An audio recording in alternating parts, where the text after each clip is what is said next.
우리가 가진 것 없이 태어난 것들 공부해봐야 어디 쓸 데도 없고, 가진 거 없이 태어났어도 원하는 건 많아서. 그래서 네 인생은 조그맣냐?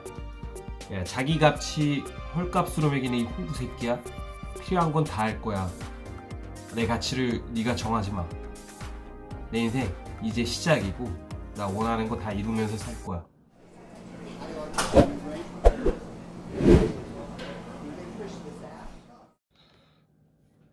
안녕하세요. 저는 대한민국 자본주의 파수꾼 공인회계사로 살아가고 있는 미스터 박입니다. 미스터 박 기억해주세요. 이태원 클라스의 주인공 박세로이의 명대사 중 하나죠. 이번 영상에서 꼭 쓰고 싶은 부분인데 저작권 문제도 있고 해서 제가 직접 말을 했는데 여러모로 쉽지 않고 좀 구립니다. 그 명대사를 친 이유가 있어요. 자, 제가 이번 영상에서 아까 그 대사를 왜 읊었을까? 예전에 제가 올렸던 영상이 있습니다. 동기부여, 흑수저가 금수저를 이기는 유일한 방법. 영상의 요는 간단했습니다. 어렵다. 다만 우리가 노력해서 지금보다 한 단계 올라가다 보면, 그리고 그들과 어울린다면 더 좋은 기회가 올 것이고, 결국 어느 순간 우리도 금수저를 이기는 순간이 올 것이다 라고 했습니다.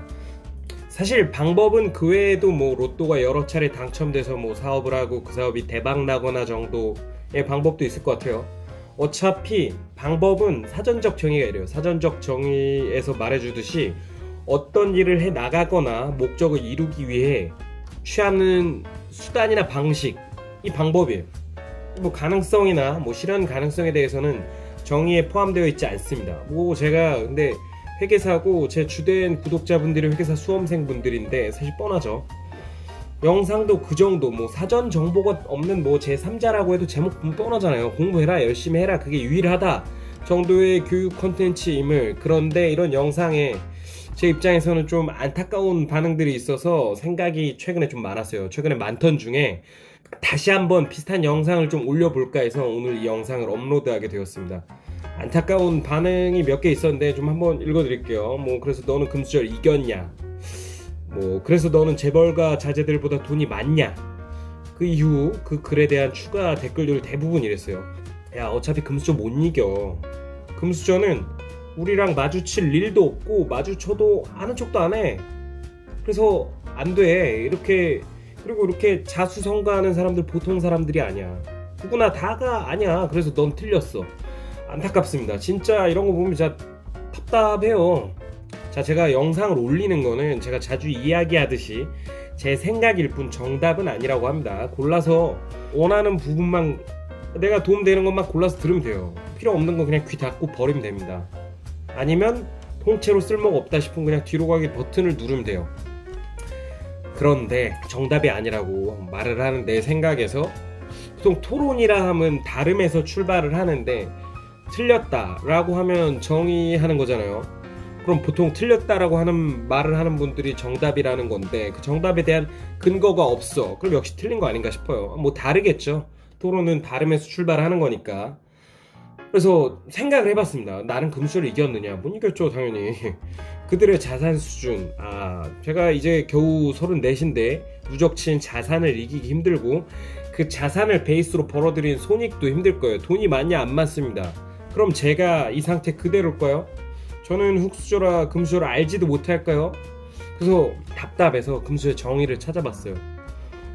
네이버 오픈 사전에 이렇게 나옵니다. 부모의 재력과 능력이 너무 좋아서 아무런 노력과 고생을 하지 않음에도 풍족함을 즐길 수 있는 자녀들을 지칭한다 라고 합니다. 의외로 우리가 알고 있는 범위보다 상당히 그 시작점 자체가 낮은 것을 알 수 있어요. 위로야 한도 끝도 없이 올라갈 수도 있다고 하지만 어느 정도 수준이냐에 따라 다를 텐데, 외관법 대상처럼 수감 대상 회사의 규모를 나눈 것처럼 명시되어 있진 않아요. 그럼 세상에 금수저 꽤 많을 텐데 정말 못 이기냐에 대해서 한번 생각해 볼게요. 변수는 많습니다. 변수를 제외하고 회계사는 돈을 많이 버는 방법이 있습니다. 우선 소위 돈이 많은 분들을 많이 접하게 되죠. 그래서 이직을 하기도 좋아요. 그런데 그 이직처가 상장 예정 기업이에요. 소위 IPO라고 하죠. IPO 대상. 보통 상장 준비를 함에 있어서 준비할 때 임직원한테 스탁 옵션 줍니다. 그런데 그 스탁 옵션 조금 수량이 많고 조건이 좋아. 그러면 상장 이후에 수십억을 벌 수가 있어요.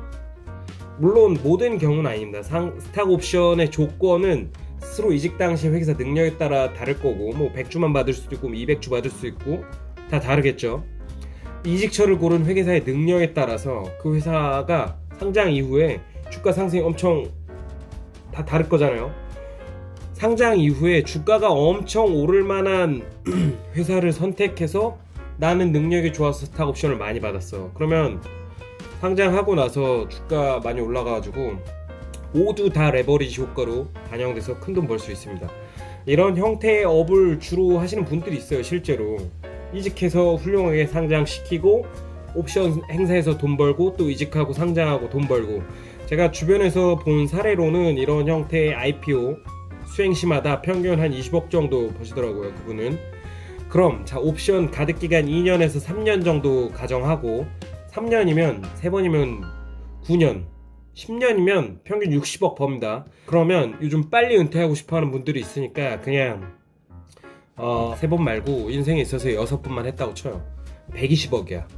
그럼 건물 매입 가능하고, 이분의 자제는 이 120억의 부모님의 재력과 능력이 너무 좋아 아무런 노력을 고생을 하지 않음에도 풍족함을 즐길 수 있는 자녀에 지칭될 수 있을 것 같습니다. 네이버 검색 사전적 정의 금수저죠. 그럼 이제 동일선상이에요.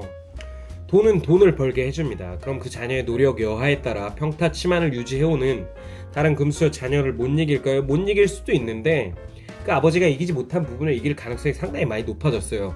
왜냐면 아버지의 120억이 있으니까. 그럼 이길 수는 있을 것 같아요. 그리고 뭐 그럼 또 다른 면에서 생각을 해봅시다. 과연 금수저를 알기 힘드냐? 그분들이 뭐 나를 아는 척도 하지 않느냐? 그건 아닌 것 같아요. 제 주변에 꽤 많습니다.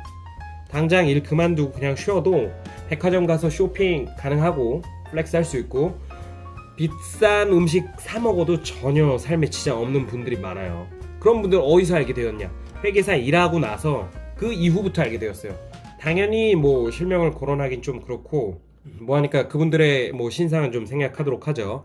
제 회계사 동료 친구는 자산 총액 1조 원을 넘는 회장님을 가끔 만나서 도움 드린다고 합니다. 1조 원이면 공이 몇 개야? 1억이 8개니까 10억, 100억, 1000억, 조니까 8개다 3개, 11개. 공이 11개야.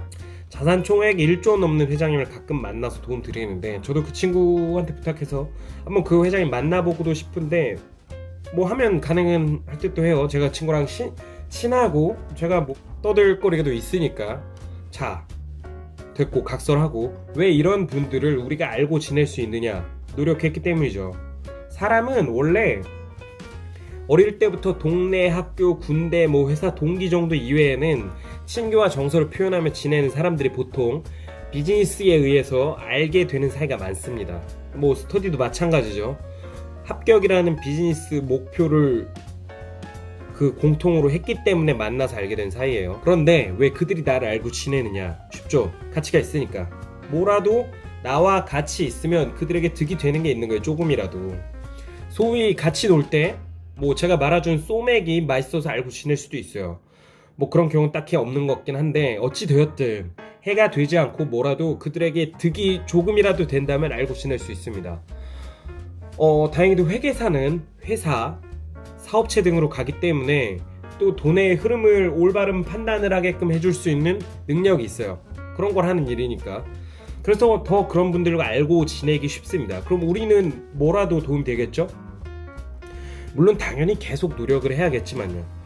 그래서 계속 우리는 노력을 해야 합니다. 단순히 일하고 급여받는 삶에 만족하고 싶지 않다면 끝없이 고민해야 되고 노력을 해야 되는 거예요. 그럼 뭐라도 변하게 될 수밖에 없어요. 당연히 우린 흑수저다, 계속 이길 수 없다, 그들보다는 나아지겠죠. 그렇게 생각하는 분들. 그래서 제 영상을 보는 분들과 저는 세법상 소득세의 원천이 되는 이자, 배당, 사업, 근로, 연금, 기타, 퇴직, 양도, 소득 중에 근로소득에만 만족하는 사람이 되지 않았으면 좋겠습니다.